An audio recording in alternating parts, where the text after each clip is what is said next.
a compartir la palabra desde aquí de Ocotitlán, a Magdalena Ocotitlán, en Metepec, en el Estado de México, para México y para el mundo, y para nuestros hermanos aquí presentes que vienen con el deseo de escuchar la palabra, de aprender la palabra, de vivir la palabra y de transformar sus vidas por la palabra de Dios. En este día, vamos a compartir la palabra con el tema los muertos primero. Está bien raro el tema, porque yo siempre he oído que las damas primero, que los viejitos primero, pero los muertos primero es la primera vez que me toca a mí decirlo. Espero que ustedes lo entiendan, lo vivan y entiendan cuál es el tema de este día. Vamos a usar como versículo central la primera carta a los Tesalonicenses, en el capítulo 4, versículo 16. Esta carta la escribió Pablo a una iglesia que estaba en Tesalónica, y la escribe por el año 50, repito, primera carta a los Tesalonicenses, capítulo 4, versículo 16. Es el versículo central, y a la letra dice así. Dice: porque el Señor mismo, con voz de mando, con voz de arcángel y con trompeta de Dios, descenderá del cielo, y los muertos en Cristo resucitarán primero. Voy a volverla a leer. Primera carta a los Tesalonicenses, capítulo 4, versículo 16. Porque el Señor mismo, con voz de mando, con voz de arcángel y con trompeta de Dios, descenderá del cielo, y los muertos en Cristo resucitarán primero. Esto lo escribió Pablo.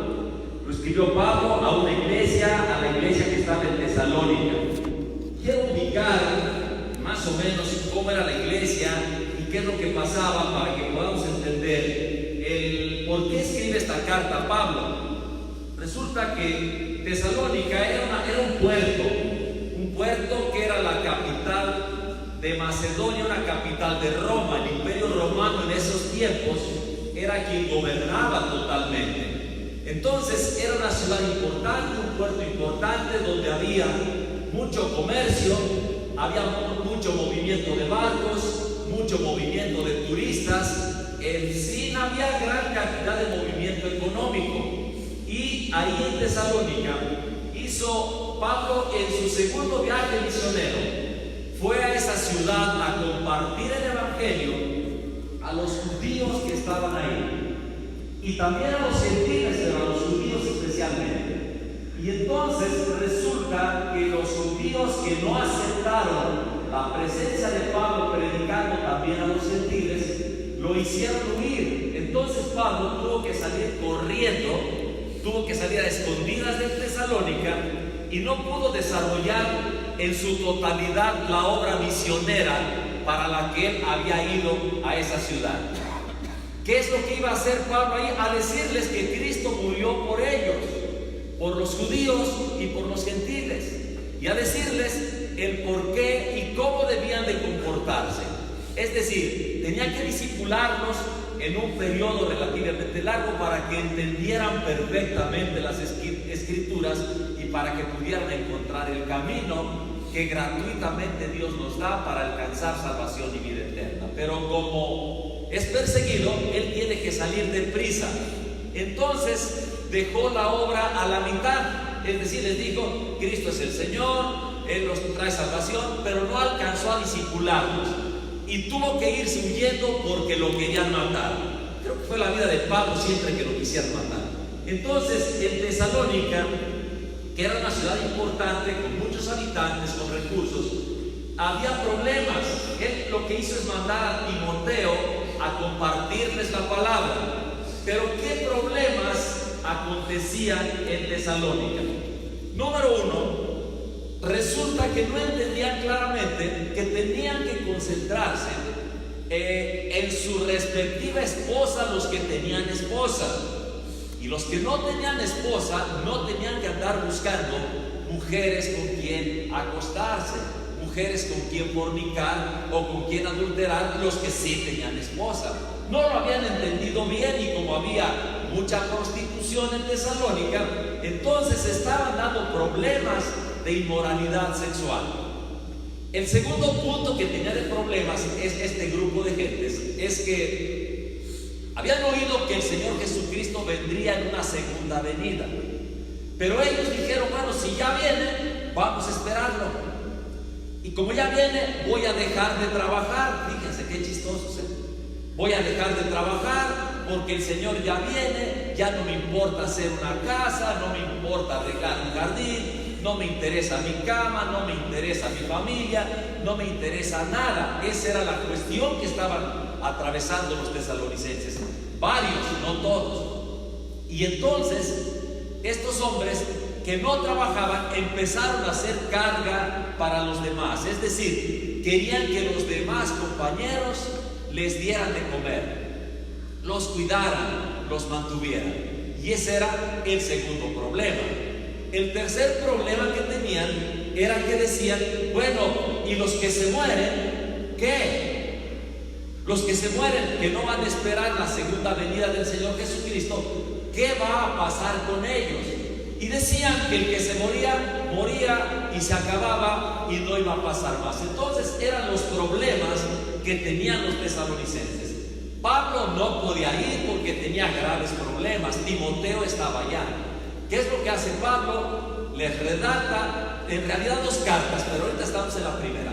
Les redacta la primera carta donde él les dice, ¿saben qué? Pongan atención, fíjense bien las cosas cómo funcionan, para que ustedes lo entiendan, para que sepan el camino y no se equivoquen. Eso es lo que pasa con Pablo, porque la gente se impacientaba y decía, el Señor no viene. Imagínense, están en el año 50, 51 de esta era, es decir, hace 1900,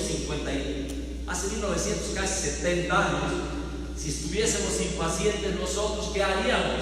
Estar echados en un petate esperando la segunda venida del Señor Jesucristo, que por cierto, pensamos que no tarda en volver.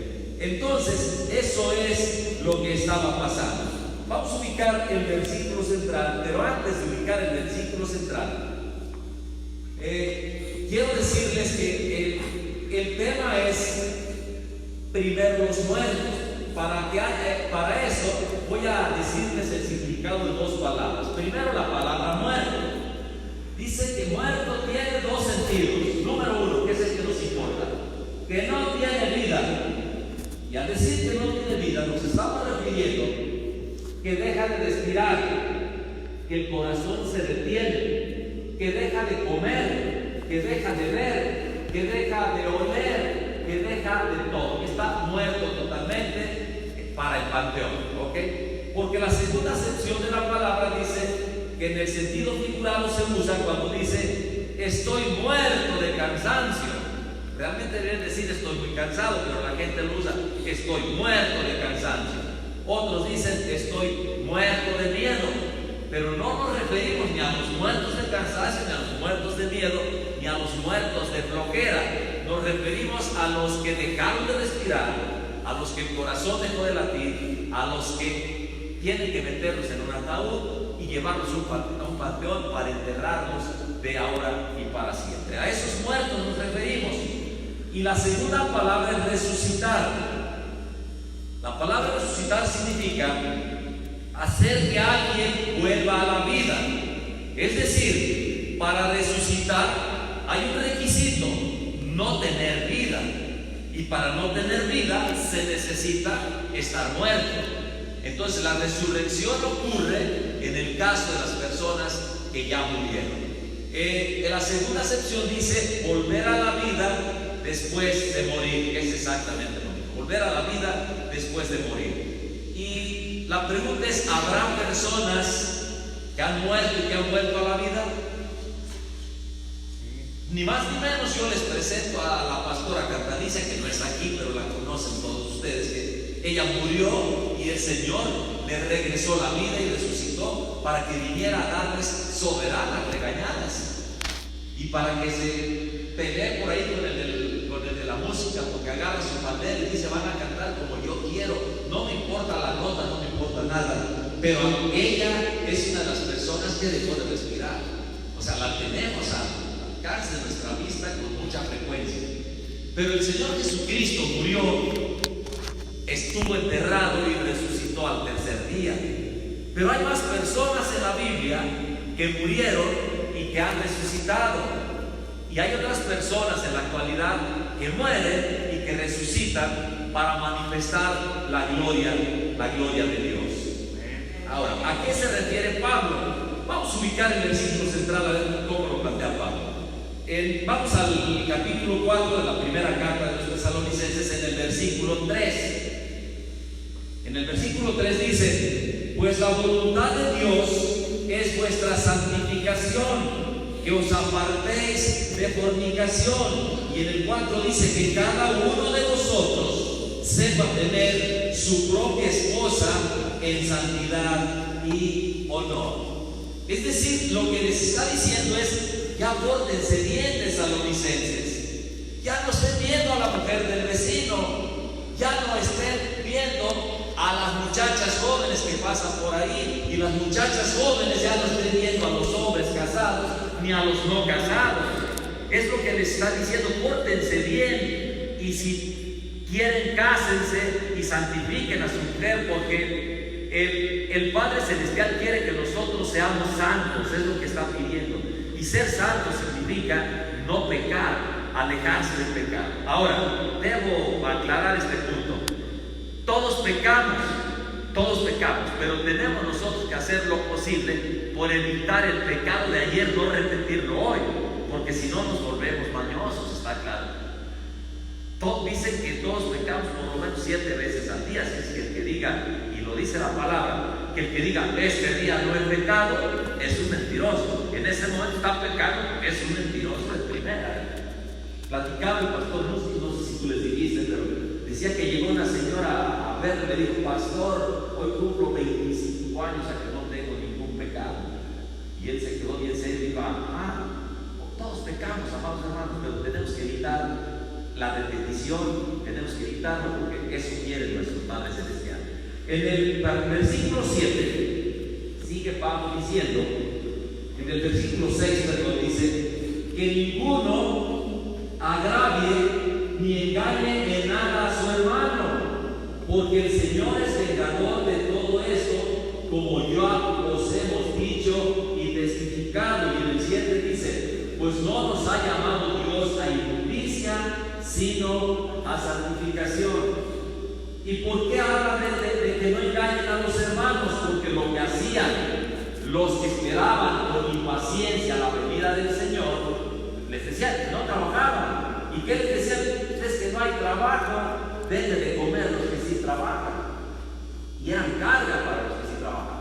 Entonces, por eso les está diciendo: ¿saben qué? Espérense, no engañen a la gente, hagan lo que deben hacer. En el versículo 11 sigue diciendo Pablo, dice: y que procuréis tener tranquilidad y ocuparse en vuestros negocios y trabajar con vuestras manos de la manera que os hemos mandado, a fin de que en el 12, a fin de que os conduzcáis honradamente para con los de afuera y no tengáis necesidad de nada.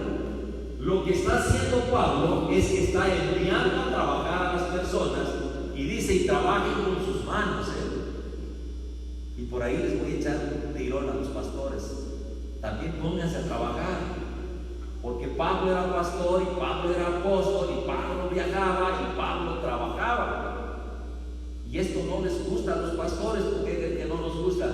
Porque nos mandan a trabajar y nos gusta más estar con la biblita por ahí y con el Facebook subiendo versículos y subiendo prédicas. Pero también tenemos que trabajar. Así es que es una bendición esto, y lo está diciendo a los tesalonicenses, lo está diciendo Pablo. ¿Y a quién se lo dijo a Pablo? A Pablo se lo dijo el Señor. En el versículo 13 sigue diciendo Pablo: tampoco queremos, hermanos, que ignoréis acerca de los que duermen, para que no os entristezcáis como los otros que no tienen esperanza. Cuando se refiere a los que duermen, se está refiriendo a los que están muertos, metidos en un ataúd, metidos en un un sepulcro y que tienen 8, 10, 15 días, 1 año, 2 años, 10 años o 100 años.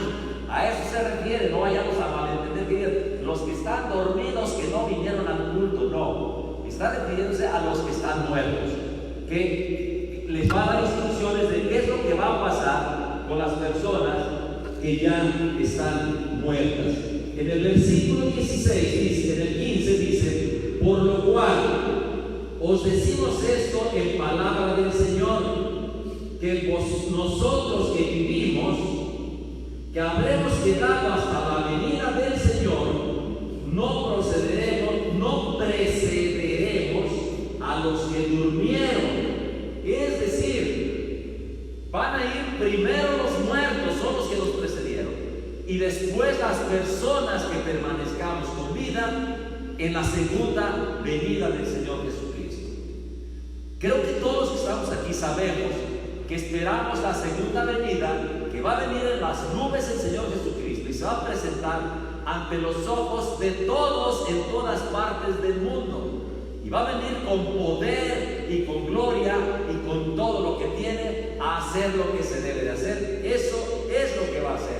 Y dice Pablo, ni crean que primero vamos los que estaremos vivos cuando esto ocurra, porque en el 16 viene la aclaración y ahí es donde van los muertos, resucitarán primero, saldrán de sus tumbas, serán elevados a la nube a las nubes con el Señor Jesucristo, y después, inmediatamente después, los que hayan aceptado, los que hayamos aceptado a Cristo en nuestro corazón, seremos levantados en la nube junto con los muertos y con el Señor Jesucristo. Ese es el mensaje que Pablo les envía a los tesalonicenses, y es el mensaje que el Señor Jesucristo nos envía a nosotros en esta tarde, hoy, a todos los aquí presentes y a los que están viendo a través de las redes. Veamos, llegamos al versículo central, versículo 16, y ya lo vamos a poder entender. Dice Pablo, porque el Señor mismo, con voz de mando, con voz de arcángel y con trompeta de Dios, descenderá del cielo, y los muertos en Cristo resucitarán primero. ¿Está claro? ¿Tienen dudas? Es lo que está escrito en la palabra de Dios. Es lo que ha ocurrido. Es que ya ha ocurrido, y ahorita lo vamos a leer para que lo demostremos y lo tengamos claro en nuestra mente y en nuestro corazón. Los muertos primero, pero los muertos en Cristo. Está claro, ¿verdad? Para poder ser los primeros tenemos que recibir a Cristo en nuestro corazón, leer la palabra de Dios, estudiar la palabra de Dios, analizar la palabra de Dios, entenderla y vivirla, porque todo primero sin vivirla no sirve absolutamente de nada. Entonces queremos ser los primeros, aunque nuestro cuerpo esté muerto, esté enterrado. Si tenemos a Cristo en nuestro corazón, en la segunda venida, desde el cielo va a decir, a ver, esos que murieron en mí, vengan para acá. Y luego los que quedaron y que recibieron a Cristo son los segundos, vengan para acá. Así está la palabra de Dios, así está escrito, y no hay duda, así va a ocurrir. Y en el versículo 17, cierro de este capítulo, dice, luego nosotros los que vivimos, los que hayamos quedado, seremos arrebatados juntamente con ellos en las nubes para recibir al Señor en el aire, y así estaremos siempre con el Señor. Esta es la palabra de Dios, amados hermanos. Ahora, quiero reforzar esta cuestión. Para mí está completamente claro, pero por si alguien tiene dudas, voy a ir al libro de Mateo y después al libro del Apocalipsis, donde vamos a reforzar esto, y vamos a cerrar al final leyendo nuevamente el versículo central, que es el versículo 16 de este capítulo 4 de la primera carta a los tesalonicenses. En el libro de Mateo, en el capítulo 27, versículo 50.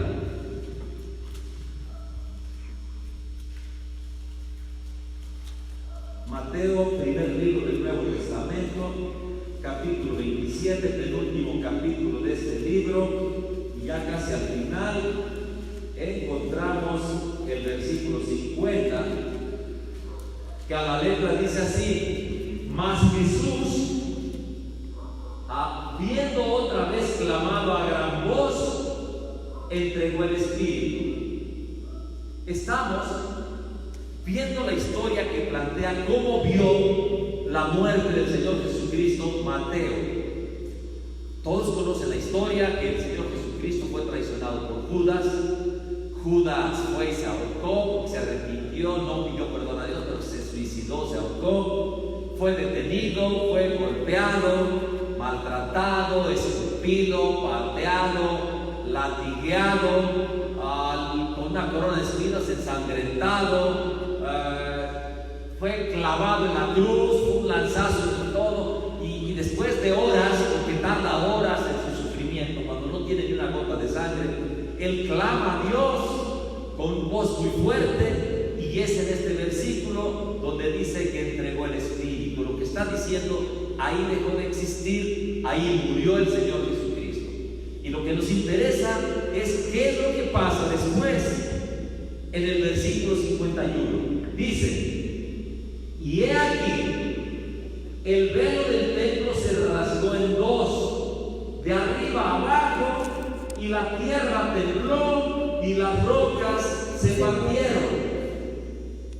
Yo creo que es hasta cierto punto normal para ustedes ver que cuando viene un terremoto se caen algunas casas, se caen piedras en los caminos, se derrumban piedras y se rompen. Pero lo más tremendo es que se rompió también el velo.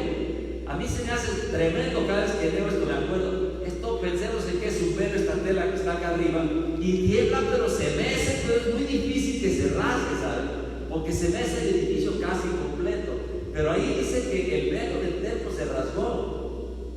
Y después con ese terremoto se rompieron muchas cosas. Pero ¿qué más ocurrió? En el versículo 52 dice: y se abrieron los sepulcros, y muchos cuerpos de santos que habían dormido se levantaron. Si en los sepulcros, ¿quiénes están? Están los cadáveres, están los muertos. Y no dice uno, dice muchos cuerpos de santos. Cuando se refiere a santos, son gentes que vivieron en santidad, que habían dormido, se levantaron. Es decir, los muertos resucitaron y se salieron de las tumbas y caminaron. Y en el versículo 53 dice: y saliendo de los sepulcros, después de la resurrección de él, se refiere al Señor Jesucristo, vinieron a la santa ciudad y aparecieron a muchos. Es decir, no es una circunstancia que solamente vio Pablo. No, la gente de Jerusalén encontró a sus familiares caminando, familiares que habían muerto muchos años antes, estaban ahí circulando entre ellos. Entonces, yo creo que hubo conmoción en la ciudad, porque en principio el Señor Jesucristo resucita el domingo antes del amanecer, y los muertos lo estaban esperando también en Jerusalén. Nótese que los muertos resucitados, número uno, son santos, es decir, buscaban de Dios, conocían de Dios. Segundo, resucitan, salen de las tumbas, pero se van camino a Jerusalén hasta el día en que resucita nuestro Señor Jesucristo, que es el tercer día, que es el domingo, porque es el primer domingo de la semana, y ese día es el día de resurrección. Entonces, ya hubo muertos resucitados, por supuesto. ¿Y quiénes fueron primero?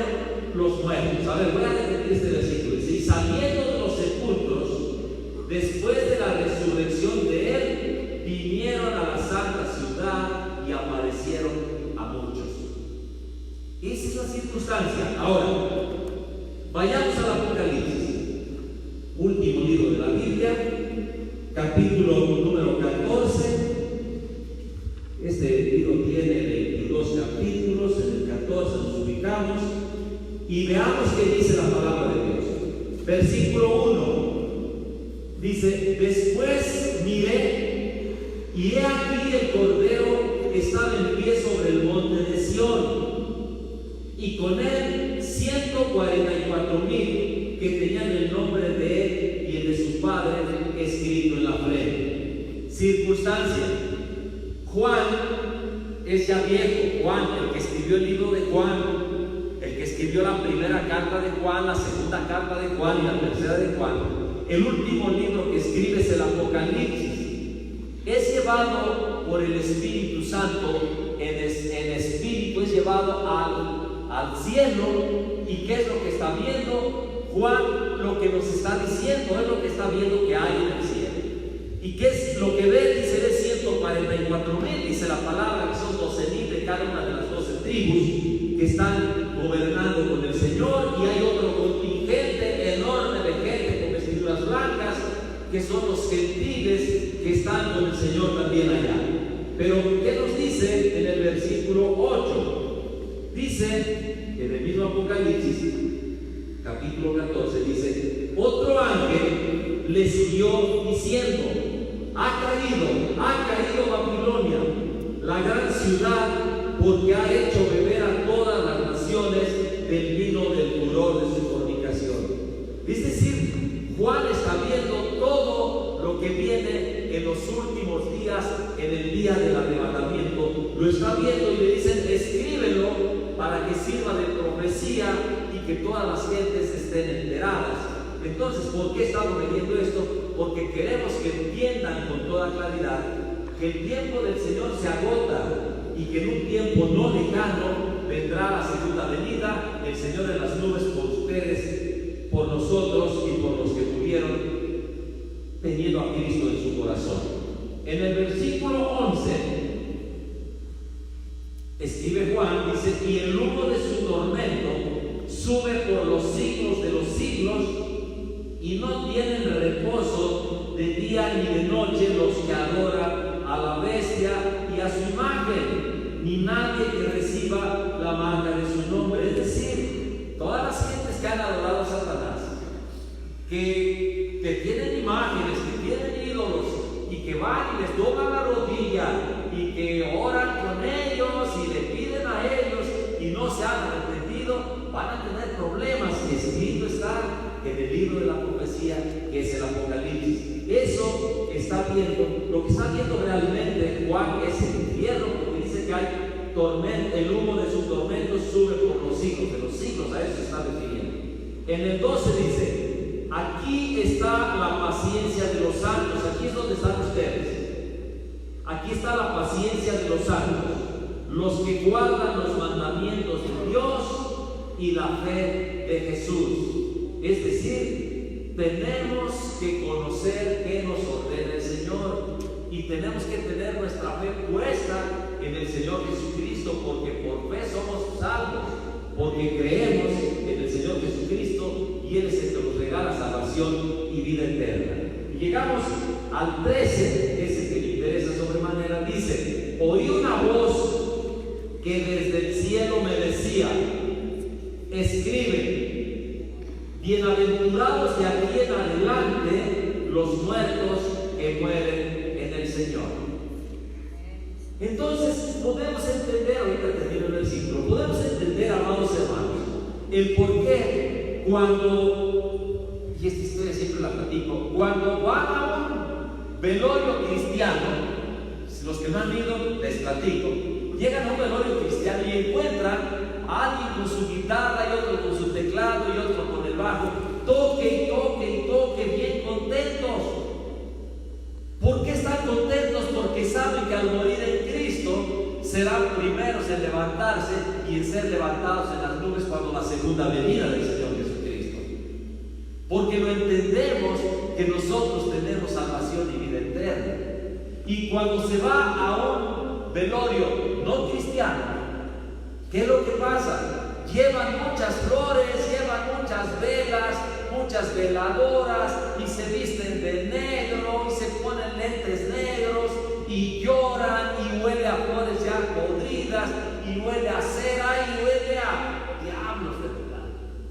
¿Y por qué lo hacen? Lo hacen porque no saben dónde se fue su ser querido, y lo que pretenden es encontrar un camino, una fórmula para rescatarlo de donde esté y tratarlo de llevar con el Señor. Cuando el Señor a través de su palabra nos dice y nos manda a predicar, y los manda a predicar a ustedes, que le digan a la gente que reciban a Cristo en su corazón, que se compren una Biblia, que lean la Biblia y que vean la palabra, porque ese es el proceso, ese es el camino para poder estar nosotros garantizada nuestra salvación con el Señor. Y termino el versículo 13, dice: los muertos que mueren en el Señor, sí, dice el Espíritu, descansarán de sus trabajos, porque sus obras con ellos siguen. Es decir, ya no van a trabajar porque ya lo han hecho aquí,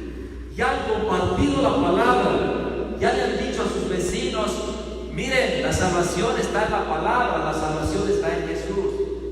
Esto que hacemos nosotros aquí, cuando ponemos $1 o $2 o 10 pesos o 100 pesos en las ofrendas, y ese dinero es bien usado para multiplicar la palabra, para multiplicar el evangelio, para llevárselo a los necesitados, eso mismo está trabajando para todos nosotros, está escrito en la palabra de Dios.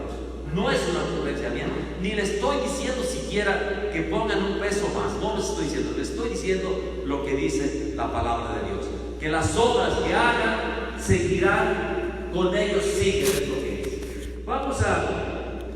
Vamos a terminar esta prédica, amados hermanos, invitándolos a que redoblen esfuerzos, a que le dediquen, si le dedican 5 minutos a estudiar la palabra, por favor dedíquenle 6. Si le comparten a una sola persona cada mes, díganle a 2, díganle: ¿sabes qué? Cristo te ama.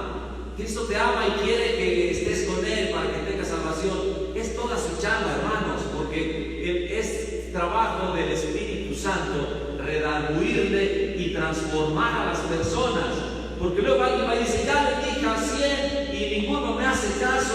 No se preocupen, el Señor Jesucristo le predicó a miles y miles, y el día de su crucifixión, de esos miles y miles y miles que estaban en su casa escondiéndose, porque solamente estaba María, la madre de Jesús, la otra María, María Magdalena y Juan. Eran los 4 que estaban enfrente del Señor Jesucristo. Y él no tuvo problema en decir, él sabía que eso iba a pasar, y aún así se dedicó a compartir la palabra todo el tiempo que estuvo, porque desde niño andaba metiéndose en las sinagogas y andaba haciendo lo que lo habían enviado a hacer. Lo enviaron a traer salvación a los pecadores, porque acuérdense que él no vino necesariamente a los santitos, porque si no, va a decir: es que yo nunca he pecado, me porto bien, no digo nada. Somos pecadores con la vista y con el oído y con todo, ojo, pero los que más pecan, más agradecidos estaremos, los que más pecamos, más agradecidos estaremos con el Señor por su infinita misericordia. Leemos el último versículo de el versículo 13, que fue el versículo central, esperando que lo entiendan con toda claridad, y inmediatamente después se ponen de pie, oramos y terminamos. Dice así: tampoco queremos, hermanos, ¿cuál fue? Fue el 16, perdón. Porque el Señor mismo, con voz de mando, con voz de arcángel y con trompeta de Dios, descenderá del cielo, y los muertos en Cristo resucitarán primero. Por eso, amados hermanos, los muertos primero. Pónganse de pie y damos gracias.